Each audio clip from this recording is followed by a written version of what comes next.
Muy buenas, ¿qué tal? En este vídeo vamos a resolver el test del tema de incapacidad temporal. Bien, vamos con la primera pregunta. En caso de que un trabajador en situación de incapacidad temporal sea citado a reconocimiento médico por parte del Instituto Nacional de la Seguridad Social dentro de los primeros 365 días de su duración, dicha citación habrá de comunicarse al trabajador A con una antelación mínima de 5 días hábiles, B con una antelación mínima de 10 días naturales, C con una antelación mínima de 4 días hábiles, D con una antelación mínima de 10 días hábiles. La respuesta correcta es la C, con una antelación mínima de 4 días hábiles. Lo que sucede es que es posible que dudemos, porque nos suene, con la D, con esos 10 días hábiles. ¿Por qué? Porque en esta cuestión de los reconocimientos médicos, pues también vemos este plazo. Decimos que la antelación mínima con la que hay que comunicar el reconocimiento médico al trabajador es de 4 días hábiles, pero si no comparece, lo que va a suceder es que se va a suspender cautelarmente el subsidio desde el día que se haya fijado para el reconocimiento y se va a otorgar un plazo de 10 días hábiles al trabajador para que justifique su incomparecencia. De tal forma que si lo consigue justificar se va a reanudar el subsidio y si no, si transcurren esos 10 días hábiles, pues entonces se va a extinguir el derecho a la prestación. Por lo tanto, la respuesta correcta es la C.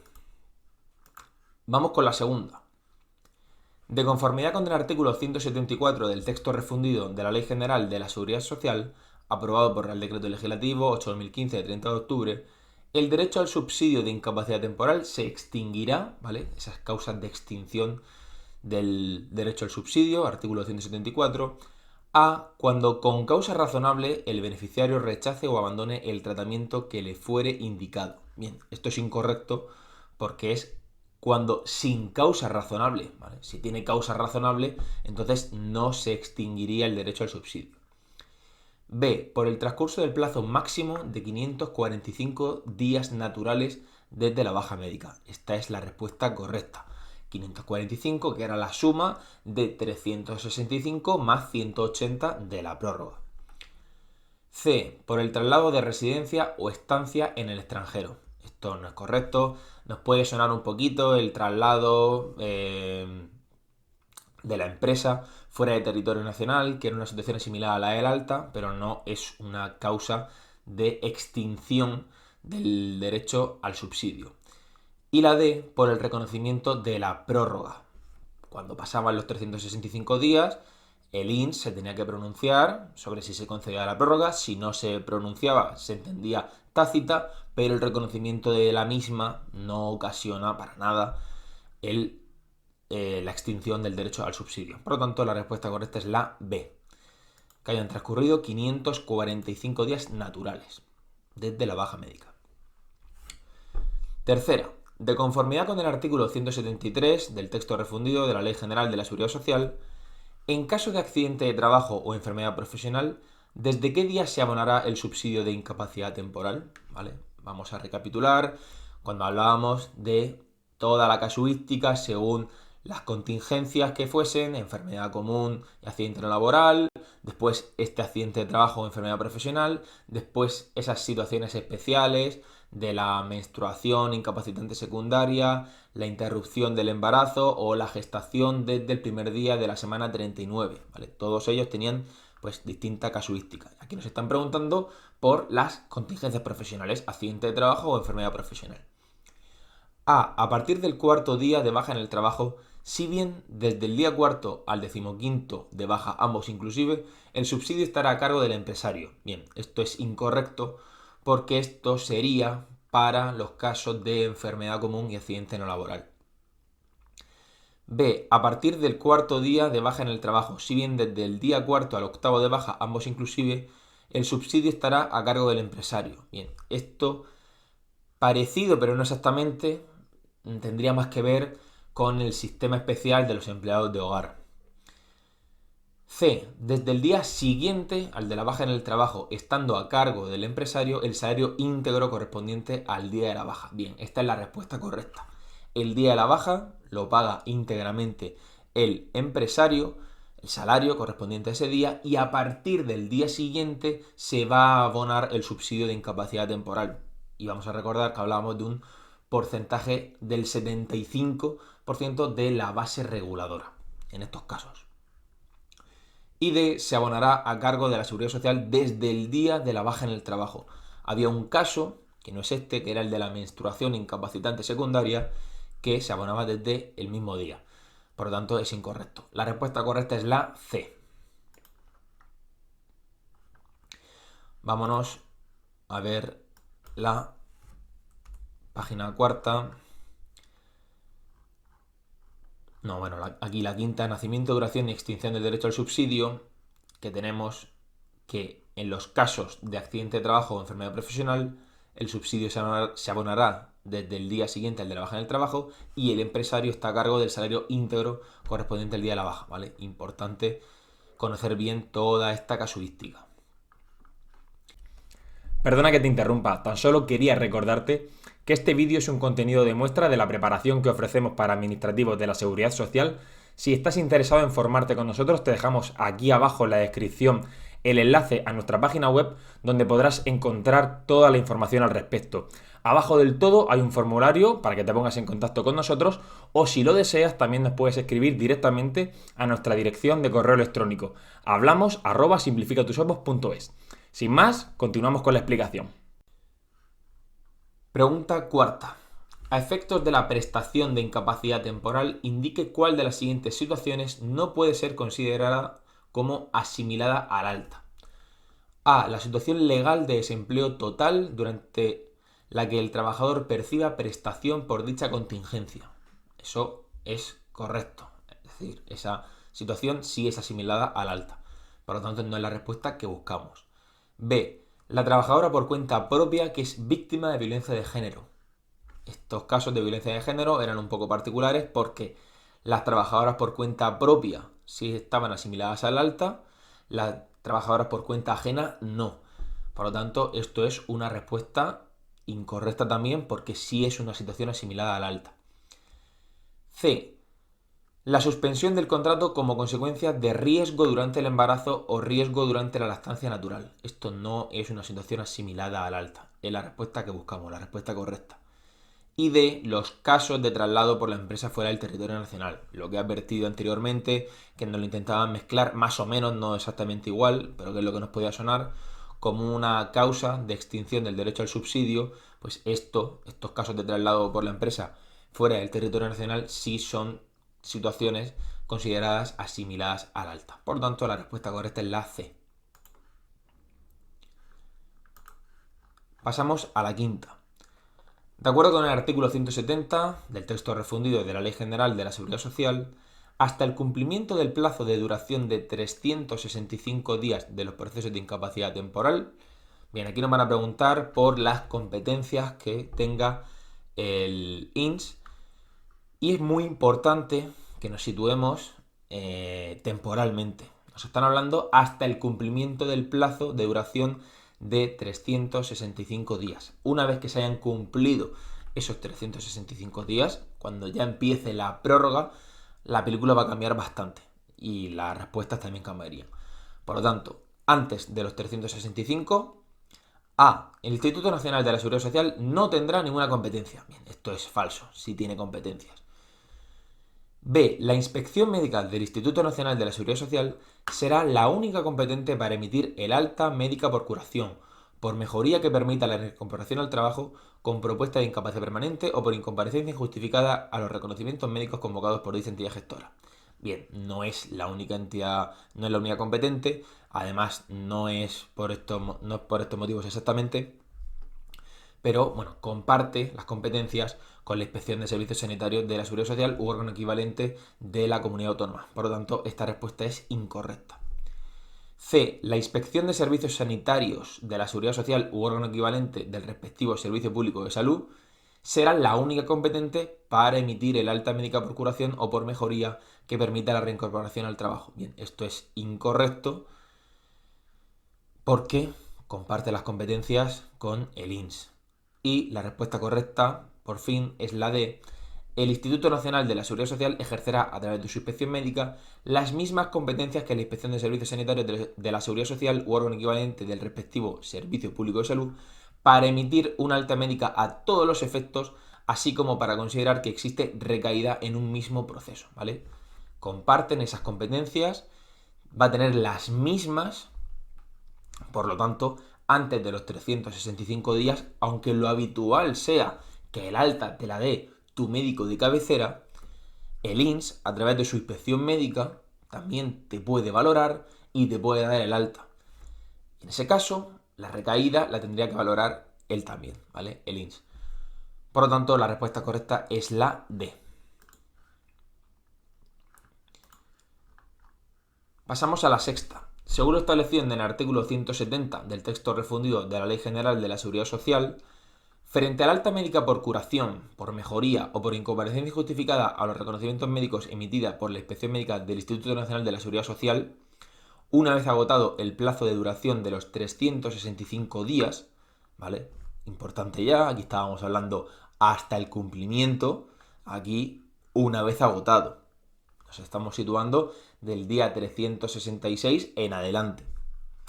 El interesado podrá manifestar su disconformidad ante la inspección médica del Servicio Público de Salud en el plazo máximo de A, 4 días naturales, B, 4 días hábiles, C, 7 días hábiles, D, 7 días naturales.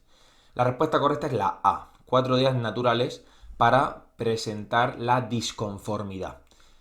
¿Qué sucede? Que nos va a sonar también esto de 7 días naturales, porque una vez que se presenta la disconformidad, es el plazo de 7 días naturales el que tiene el Servicio Público de Salud para discrepar del alta que dio el INS, ¿vale? Tiene tres posibilidades. O discrepar del alta, en ese caso vuelve a manos del INS, que decide si reafirma el alta o si, digamos que recula y entonces anula el alta, le hace caso al Servicio Público de Salud. La otra posibilidad sería confirmar el alta de la inspección médica del INS, están de acuerdo, procede el alta, y la otra opción es directamente no contestar. 4 días naturales para presentar la disconformidad y luego hay 7 días naturales para que se pronuncie el Servicio Público de Salud. Importante, en un caso de supuesto práctico, si nos hablan de fechas, si nos hablan de días de la semana sobre todo, tenemos que saber que estos plazos expresados en días naturales, si el último día no es un día hábil, se prolonga hasta el siguiente día hábil. De tal forma que si los 4 días naturales que tienes para presentar la disconformidad son jueves, viernes, sábado y domingo, se va a prorrogar el plazo hasta el lunes, hasta el siguiente día hábil, salvo que ese día sea festivo, ¿vale? Eso en un supuesto práctico, pues jodidillo, ¿no? Porque está mezclando con el cómputo de plazos de la Ley 39 de 2015, procedimiento administrativo común, pero bueno, es algo posiblemente, algo que podría caer posiblemente y que podría hacer bastante daño. Pero bueno, sin irme mucho por las ramas, la respuesta correcta es la A. Séptima pregunta. Tal y como establece el artículo 172 del texto refundido de la Ley General de la Seguridad Social, ¿qué periodo mínimo de cotización es necesario acreditar para ser beneficiario del subsidio por incapacidad temporal en el régimen de la Seguridad Social en caso de accidente, sea o no de trabajo y de enfermedad profesional? ¿Vale? Nos situamos, periodo mínimo de cotización, uno de los requisitos para acceder a este subsidio, en los casos de accidente no laboral, accidente de trabajo y enfermedad profesional. Los tratábamos a los tres conjuntamente y luego por otro lado estaba la enfermedad común. A. 180 días dentro de los 5 años inmediatamente anteriores al hecho causante. Bien, esta respuesta sería la correcta si estuviésemos hablando de la enfermedad común. Pero no, estamos hablando de accidente no laboral, accidente de trabajo y enfermedad profesional. Por lo tanto, B. 360 días dentro de los 6 años inmediatamente anteriores al hecho causante. No. C. No se exige ningún periodo previo de cotización. Esta es la respuesta correcta. Cuando se debe la incapacidad temporal a estas contingencias, no se exige ningún periodo previo de cotización. Importante. de 180 días dentro de los 10 años inmediatamente anteriores al hecho causante. La respuesta correcta es la C. Vamos a verlo en los apuntes. Cuando estábamos hablando del periodo mínimo de cotización, en caso de enfermedad común, 180 días dentro de los 5 años inmediatamente anteriores al hecho causante. En caso de accidente no laboral, accidente de trabajo o enfermedad profesional, no se exigirá periodo mínimo de cotización. Importantísimo que lo tengamos en cuenta. Pregunta octava. Tal como establece el artículo 251 del texto refundido de la Ley General de la Seguridad Social relativo a los trabajadores incluidos en el sistema especial para empleados de hogar, el subsidio por incapacidad temporal en caso de enfermedad común o accidente no laboral se abonará. Vale, en esta pregunta vamos a detenernos un poco porque la redacción de la Ley General de la Seguridad Social a mí me parece un tanto, no sé si la palabra es contradictoria, confusa. Vamos a ver. A partir del 9º día de la baja en el trabajo. B, a partir del 7º día de la baja en el trabajo. C, a partir del día siguiente de la baja en el trabajo. D, la acción protectora en este sistema especial comprende exclusivamente la protección por incapacidad temporal derivada de contingencias profesionales. Bien. La respuesta correcta aquí es la A. A partir del 9º día de la baja en el trabajo. Lo que pasa es que lo que decíamos es que el subsidio por parte de la Seguridad Social se va a abonar, como digo, a partir del 9º día. Pero del 4º día al 8º, quien se encarga de la prestación es un subsidio, distinguíamos dentro de las prestaciones económicas, subsidio y pensión por la duración, esto tiene una duración determinada, es un subsidio, del 4º al 8º por el empresario. Por lo tanto, bueno, pues quizás lo razonable sería pensar en ese 4º día, pero es que no. El artículo 251 de la Ley General de la Seguridad Social está redactado así. Vamos a verlo y vamos a compararlo con el 173. En este artículo 251, acción protectora, encontramos: los trabajadores incluidos en el sistema especial para empleados de hogar tendrán derecho a las prestaciones de la Seguridad Social en los términos y condiciones establecidos en este régimen general de la Seguridad Social con las siguientes peculiaridades. Y a la que nos interesa, la letra A. El subsidio por incapacidad temporal, en caso de enfermedad común o accidente no laboral, se abonará a partir del 9º día de la baja en el trabajo. Bien, esta es la respuesta correcta, la A. Estando a cargo del empleador el abono de la prestación al trabajador. ¿Qué prestación? Pues el subsidio por incapacidad temporal. Desde los días 4º al 8º de la citada baja, ambos inclusive.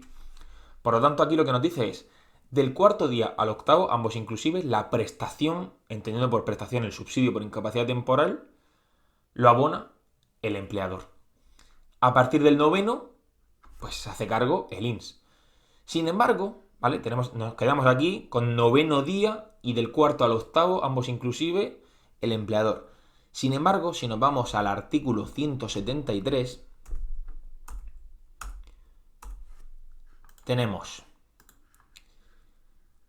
en caso de enfermedad común o de accidente no laboral, el subsidio se abonará a partir del 4º día de la baja en el trabajo. Si bien desde el día 4º al 15º de baja, ambos inclusive, el subsidio estará a cargo del empresario. Si os fijáis, la redacción no es la misma, no es análogo. Aquí nos dice que se abona a partir del 4º día y que del 4º al 15º el subsidio va a estar a cargo del empresario. Bien. En el artículo 251 nos dice a partir del 9º y del 4º al 8º a cargo del empleador, ¿vale? Ahí nos hablan del 9º, aquí ya nos hablan desde el 4º. Por lo tanto, yo creo que a efectos prácticos, pues es lo mismo, se abona desde el 4º día, luego ya no es a cargo del empresario o del empleador según el caso en el que estemos, pero por cómo está redactado el artículo 251, que es por el que nos preguntan aquí, aunque esta frase pues esté sesgada, la respuesta correcta es a partir del 9º día. Pero vamos a recordar que el subsidio, la prestación, la abona el empleador del 4º al 8º, ambos inclusive. Un poco enrevesada esta redacción de la Ley General de la Seguridad Social, estos artículos 173 y 251. estas cositas que tiene este texto refundido. Yo te pongo el foco para que estés atento, para que nos atengamos a la literalidad de los artículos si nos encontramos una pregunta de examen, y comprobando que la respuesta correcta es la A, salimos de este enredo y nos vamos a la novena. A tenor del artículo 169 del texto refundido de la Ley General de la Seguridad Social, se considera que existe recaída en un mismo proceso de incapacidad temporal cuando... Bien, vamos a recordar que el proceso de incapacidad temporal pues podía tener, digamos, distintas bajas dentro que se iban sumando hasta llegar a un máximo de 545 días. Pues, ¿qué tiene que suceder para que se puedan sumar esos procesos en uno mismo? A. Se produzca una nueva baja médica por la misma o similar patología dentro de los 365 días naturales siguientes a la fecha de efectos del alta médica anterior. Bien, esto es incorrecto, no son 365 días. B. Se produzca una nueva baja médica por la misma o similar patología dentro de los 180 días hábiles siguientes a la fecha de efectos del alta médica anterior. Bien, nos puede sonar esto de 180 días, pero no son hábiles, son naturales. C. Se produzca una nueva baja médica por la misma o similar patología dentro de los 180 días naturales siguientes a la fecha de efectos del alta médica anterior. Esta es la respuesta correcta. Y D. Se reconozca una baja médica cualquiera que sea el tipo de patología. Es un disparate, ya podríamos dejar de leer. La respuesta correcta es la C. Bien, aquí una apreciación enfocada a un supuesto práctico. 180 días, en nuestra cabeza, lo podemos asimilar a 6 meses, pero no son 6 meses exactamente.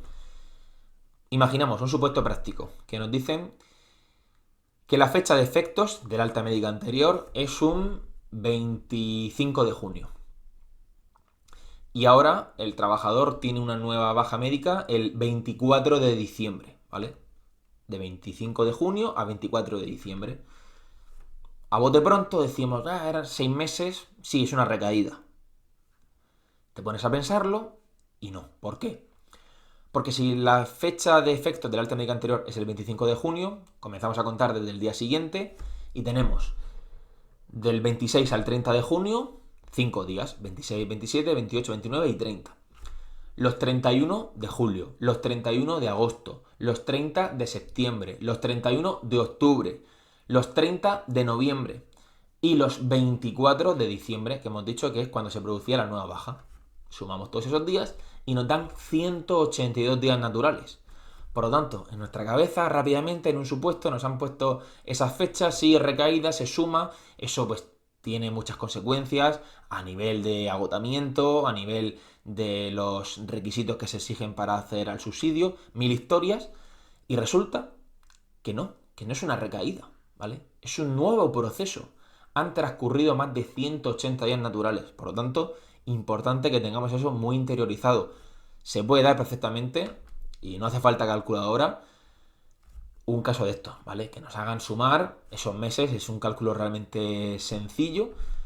Así que, mucho ojo con estos 180 días naturales. No pensemos rápidamente en 6 meses. La respuesta correcta es la C, que ya lo hemos comprobado, y pasamos a la décima. De acuerdo con el artículo 248 del texto refundido de la Ley General de la Seguridad Social, la base reguladora de la prestación por incapacidad temporal para los trabajadores del régimen general con contrato a tiempo parcial en caso de enfermedad común y accidente no laboral es... Bien. El artículo 247 establecía cómo se cotizaban los días en los casos de los trabajadores a tiempo parcial, y el 248 nos habla del cálculo de la base reguladora. A.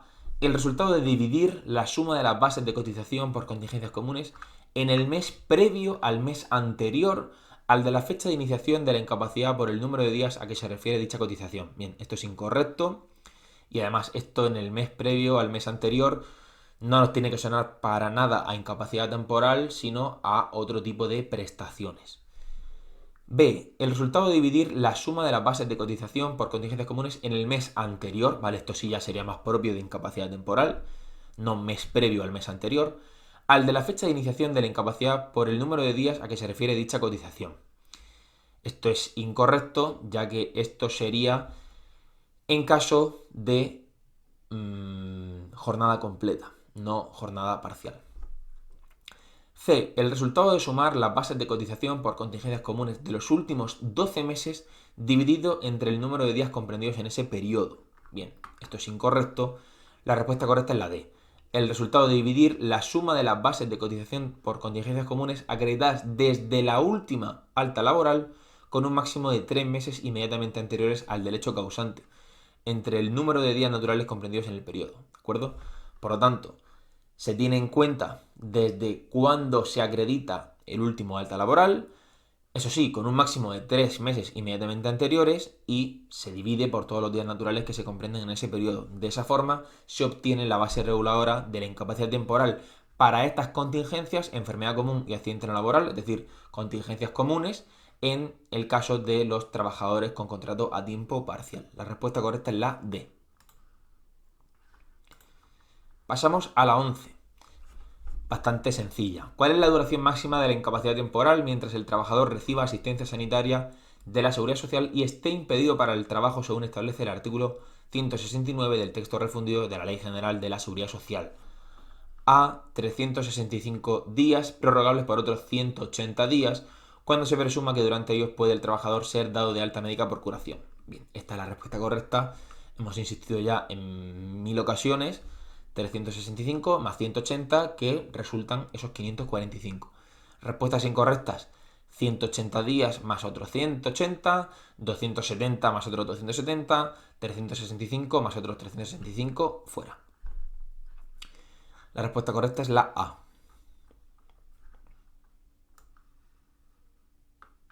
Bien. Pasamos a la 12. De acuerdo con el artículo 171 del texto refundido de la Ley General de la Seguridad Social, cuando el alta haya sido expedida por el Instituto Nacional de la Seguridad Social, ¿quién es el competente para emitir una nueva baja médica producida por la misma o similar patología en los 180 días siguientes a la citada alta?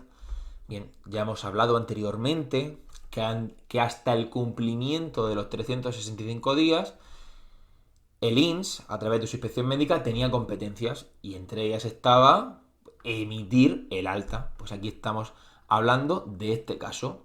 Antes de los 365 días, aunque lo habitual sea que el alta te la dé tu médico de cabecera, el médico de atención primaria, pues bueno, el INS ve algo sospechoso, se mete a través de su inspección médica y te da el alta. ¿Quién es el competente para emitir una nueva baja médica producida por la misma o similar patología en los 180 días siguientes a la citada alta? Pues bueno, sin leer las respuestas ya teníamos que saber que cuando el INS da un alta, sea cuando sea o cuando deniega una incapacidad permanente, la siguiente baja la tiene que emitir, la tiene que autorizar el INS de nuevo. Y ya con esto bien claro en la cabeza, leemos las respuestas. A. No se puede emitir una nueva baja médica por la misma o similar patología en los 180 días siguientes al alta expedida por el Instituto Nacional de la Seguridad Social. Incorrecto. B. Los inspectores médicos de la mutua colaboradora con la Seguridad Social con la que la empresa tuviera cubierta la correspondiente contingencia. Incorrecto. C. El Servicio Público de Salud mediante sus inspectores médicos. Incorrecto. D. Únicamente el Instituto Nacional de la Seguridad Social a través de sus propios inspectores médicos. Esta es la respuesta correcta y es algo que tenemos que tener súper interiorizado. Cuando el INS da el alta, ya sea antes de los 365 días o después, o cuando el INS deniega una incapacidad permanente, el siguiente alta, ¿quién lo tiene que emitir? El INS, siempre. Respuesta correcta, la D. Pasamos a la 13. De acuerdo con el artículo 173 del texto refundido de la Ley General de la Seguridad Social, en caso de enfermedad común, el subsidio por incapacidad temporal se abonará. Bien, hemos hablado de esto cuando comparábamos los artículos 251 y 173 y advertíamos de la literalidad que había que tener porque, bueno, no casaba mucho. A. Desde el día siguiente al de la baja en el trabajo, estando a cargo del empresario el salario íntegro correspondiente al día de trabajo. Esto eran los casos de enfermedad profesional y accidente de trabajo. Aquí nos hablan de enfermedad común, por lo tanto es una respuesta incorrecta. B. Desde el día de la baja en el trabajo. No, esto sería en el caso de la menstruación incapacitante secundaria. C, a partir del cuarto día de baja en el trabajo. Esta es la respuesta correcta, ¿vale? Y faltaría la coletilla de, no obstante, del cuarto día al 15º, ambos inclusive, va a estar a cargo del empresario. Y D, a partir del tercer día de baja en el trabajo, incorrecto. La respuesta correcta es la C. Pregunta 14. De acuerdo con el artículo 171 del texto refundido de la Ley General de la Seguridad Social, hasta el cumplimiento del plazo de 365 días de duración de la incapacidad temporal, el Instituto Nacional de la Seguridad Social, a través de sus inspectores médicos, tendrá competencia para, una vez más, nos preguntan por las competencias del INS antes del cumplimiento de los 365 días. A. Emitir una baja médica a todos los efectos. No. Aquí, como norma general, la competencia es del médico de cabecera. Lo que pasa es que si se trata de una contingencia profesional, pues entonces va a ser de la mutua. B. Emitir una baja derivada de contingencias profesionales. Lo que digo, aquí sería la mutua. C. Considerar que existe recaída en un mismo proceso. Aquí sí. Esta es la competencia que tiene el INS hasta el cumplimiento del plazo de 365 días. Considerar que existe recaída en un mismo proceso. Y ya hemos visto lo que era recaída, que era que se emitiese una nueva baja médica por la misma o similar patología dentro de los 180 días naturales, no hábiles, no 6 meses, posteriores a los efectos del alta médica anterior. Y de reconocer prórroga expresa. El INS tiene competencia para reconocer la prórroga, pero cuando ya han pasado los 365 días. Y si no lo hace, se entiende la prórroga tácita. Por lo tanto, la respuesta correcta es la C. Vamos con la 15. Tendrá la consideración de situaciones determinantes de incapacidad temporal los periodos de observación por enfermedad profesional conforme a lo establecido en el artículo 169 de la Ley General de la Seguridad Social, en los que se prescriba la baja en el trabajo durante los mismos con una duración, ¿vale? Aquí vamos a situarnos, estamos hablando de esos casos que eran un poco más extraños, la observación por enfermedad profesional, no se tiene del todo claro si la enfermedad es común o profesional. Recordamos ese anexo que había en el Real Decreto en el que se estipulaba de forma taxativa, según qué oficios, qué era enfermedad profesional, y luego había un segundo anexo donde estaban las sospechas. Y bueno, pues la duración que tiene es A. Máxima de 6 semanas, prorrogable por otras 6, cuando se estime necesario para el estudio y diagnóstico de la enfermedad. Bien, no son 6 semanas. B. Máxima de 180 días, prorrogable por otros 180 cuando se estime necesario para el estudio y diagnóstico de la enfermedad. Esta es la respuesta correcta. C. Mínima de 180 días, prorrogable por otros 180 cuando se estime necesario para el estudio y diagnóstico de la enfermedad. No es mínima, es máxima. D. Mínima de 6 meses, prorrogable por otros 6 cuando se estime necesario para el estudio y diagnóstico de la enfermedad. La respuesta correcta es la B. Y mucho ojo, porque esto yo lo veo bastante preguntable, ya que anteriormente la Ley General de la Seguridad Social expresaba 6 meses, ¿de acuerdo? Nos lo simplificaron, ahora todo está expresado en días, pero bueno, pues pueden intentar tender una trampa con eso, por si alguien tiene un material desactualizado, o por si alguien se estudió la ley hace varios años. 180 días máximo, prorrogables por otros 180. Vamos con la 16. Tal y como establece el artículo 170 de la Ley General de la Seguridad Social, respecto de las competencias sobre los procesos de incapacidad temporal, cuando el alta médica haya sido expedida por el Instituto Nacional de la Seguridad Social, A. Este será el único competente, a través de sus propios inspectores médicos, para emitir una nueva baja médica producida por la misma o similar patología en los 180 días siguientes a la citada alta médica.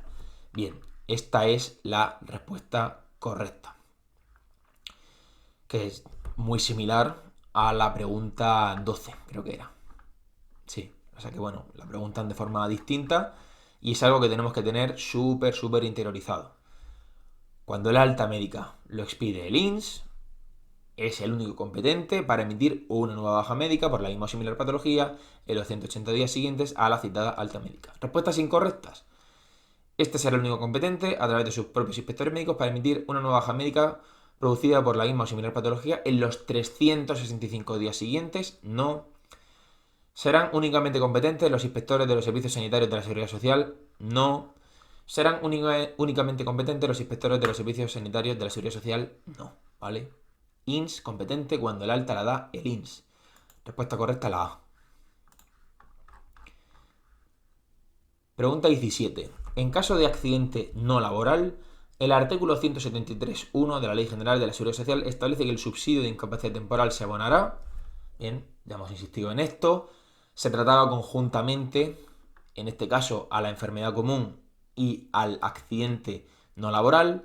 Por lo tanto, a partir del cuarto día de baja en el trabajo, estando el subsidio a cargo del empresario hasta su extinción. Bien, eso no es correcto. ¿Por qué?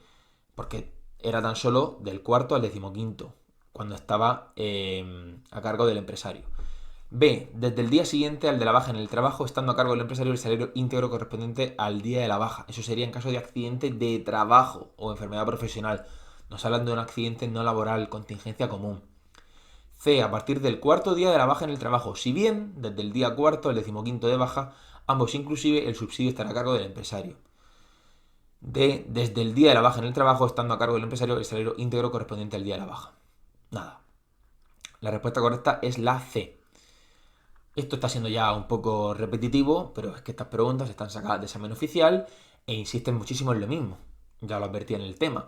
Cuándo nace el derecho, a partir de qué día se abona, el empresario, etcétera, ¿vale? Todo esto lo repiten una y otra vez a lo largo de los años, por lo tanto tenemos que estar totalmente advertidos y lo tenemos que practicar de todas las formas posibles, por activa, por pasiva y por perifráctica.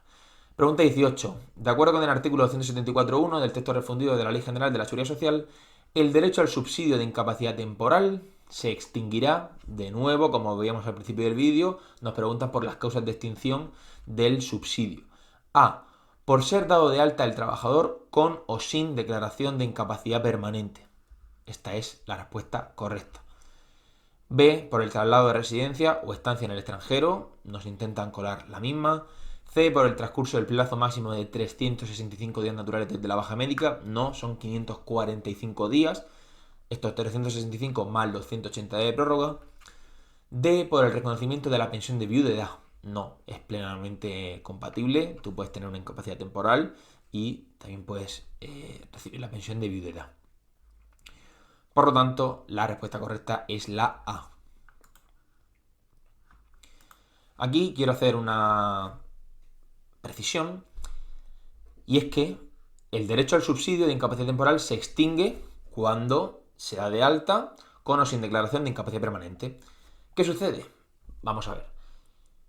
Un trabajador, ya sea en el día 300, ya sea en el día 500, se le da el alta con propuesta de incapacidad permanente.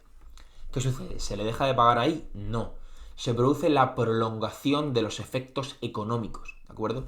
La IT, la incapacidad temporal, se extingue cuando se emite el alta, pero se prolongan los efectos económicos hasta que haya una resolución de la incapacidad permanente. Si no, estaríamos dejando desprotegido a un trabajador que tiene una situación muy complicada.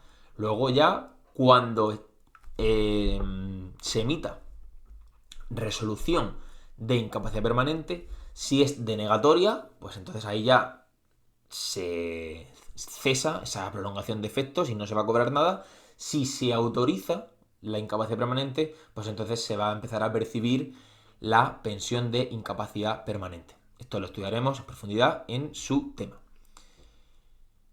Pregunta 19. Según el artículo 173 del texto refundido de la Ley General de la Seguridad Social, en la situación especial de incapacidad temporal por menstruación incapacitante secundaria, el subsidio se abonará a cargo de la Seguridad Social. Bien, lo hemos nombrado en un par de ocasiones a lo largo del vídeo, porque era, digamos, algo pues bastante particular, y es que en este caso el subsidio se va a abonar a cargo de la Seguridad Social. C, desde el día de la baja en el trabajo, ¿vale? Es la excepción a todo lo demás, es un caso aparte. Y la respuesta correcta es la C.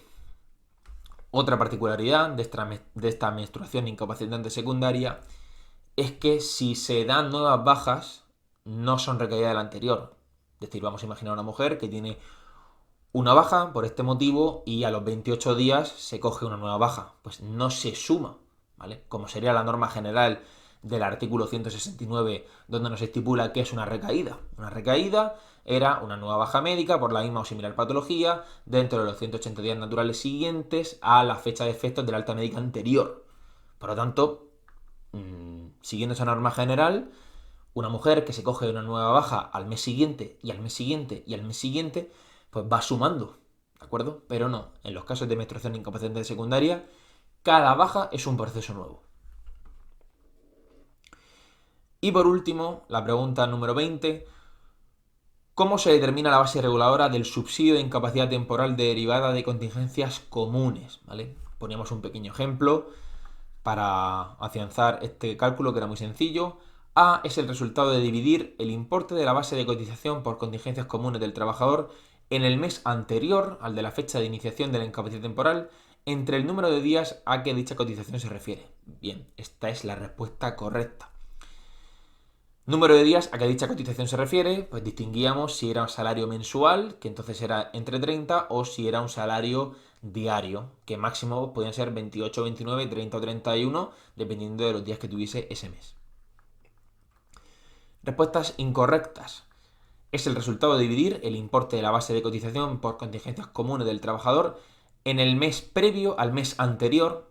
¿Vale? Esto es incorrecto, esto no es de incapacidad temporal, lo veremos en distintas prestaciones posteriores. C es el resultado de dividir el importe de la base de cotización por contingencias comunes del trabajador en el mes anterior al de la fecha de iniciación de la incapacidad temporal entre el número de días a que dicha cotización se refiera y sumar la cotización por horas extraordinarias del año natural anterior dividida entre 365 días. Bien, esto nos va a sonar bastante, pero esta suma se produce cuando hablamos del cálculo de la base reguladora del subsidio de incapacidad temporal derivada de contingencias profesionales. En ese caso, cogíamos la base de cotización por contingencias profesionales, que te adelanto que en muchos casos es la misma, pero bueno, podría no serlo. Se coge la base de cotización por contingencias profesionales, se hace esta división y luego se le suma este concepto, ¿vale? Pero no en los casos de contingencias comunes. Y la última es el resultado de dividir el importe de la base de cotización por contingencias comunes del trabajador en el mes previo al mes anterior. De nuevo ya la misma trampa que en la B, podemos dejar de leer. La respuesta correcta es la A. Con esto terminamos este test. Muchísimas gracias por tu atención. Espero que te haya sido útil y nos vemos en siguientes vídeos. Chao.